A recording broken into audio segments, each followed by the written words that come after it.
morning, everybody. This is Matt Reisinger with Reisinger Homes. We've got a beautiful day in Austin, Texas. It's October 8th. We're just entering fall weather here. I'm on a new construction house in Westlake.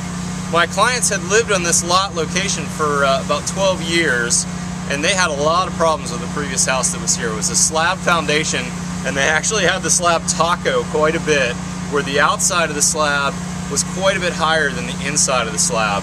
So when we talked about building a new house for them, we really wanted a solid foundation.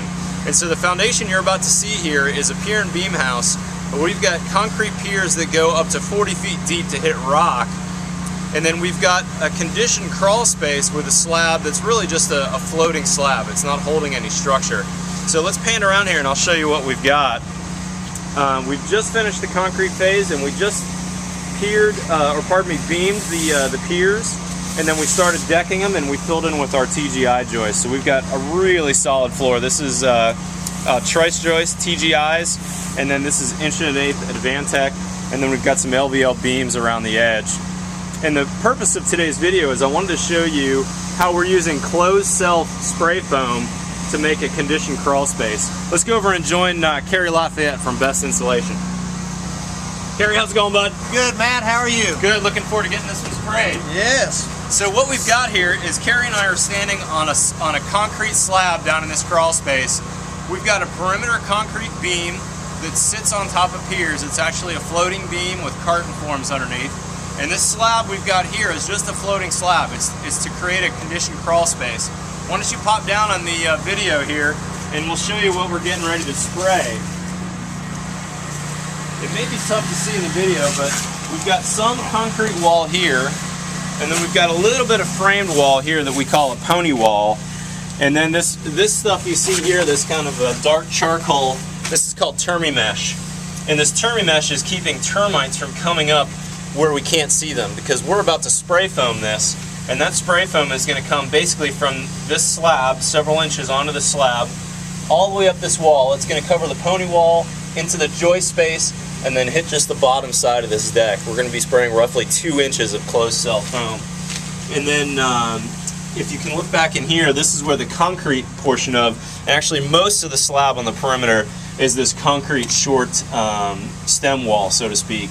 And so this is all going to be spray foam.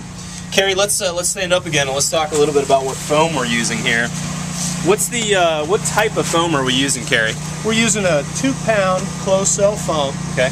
Which gives you, at 2 inches, it actually gives you a vapor barrier and air barrier. It is a structural. Make sure you talk loud, by the way. It is a structural foam, but in this case, the structural part is not that big a deal. Right. But what you will have is where we apply this, you'll have an air barrier and a vapor barrier.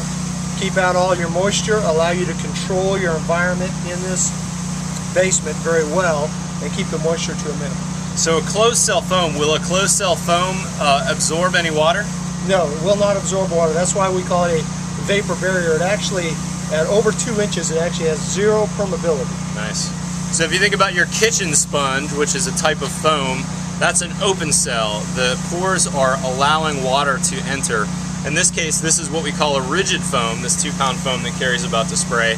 And it's a total block of vapor. No vapor transport will go in or out of this crawl space. So the idea is we're basically creating a short basement. And one of the reasons why we want that closed cell foam is we don't want any moisture to migrate through that concrete stem wall.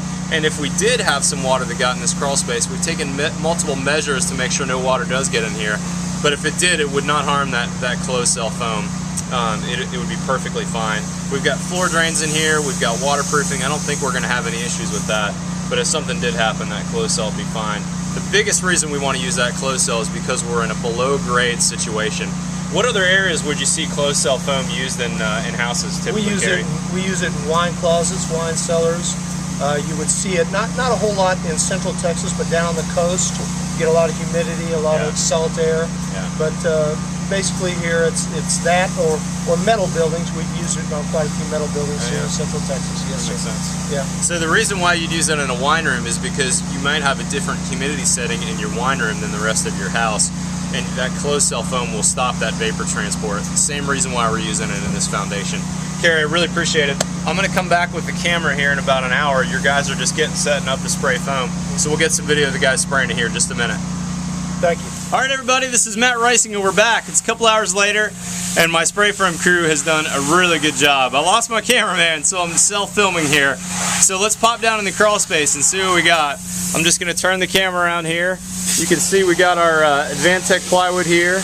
Here's our TDI joist. And here we are in the crawl space. Look at that beautiful foam. Man, that looks great. These guys did a real nice job. We got 2 inches of closed cell foam in there, and they're spraying that up on top of the roof, or pardon me, on top of the deck.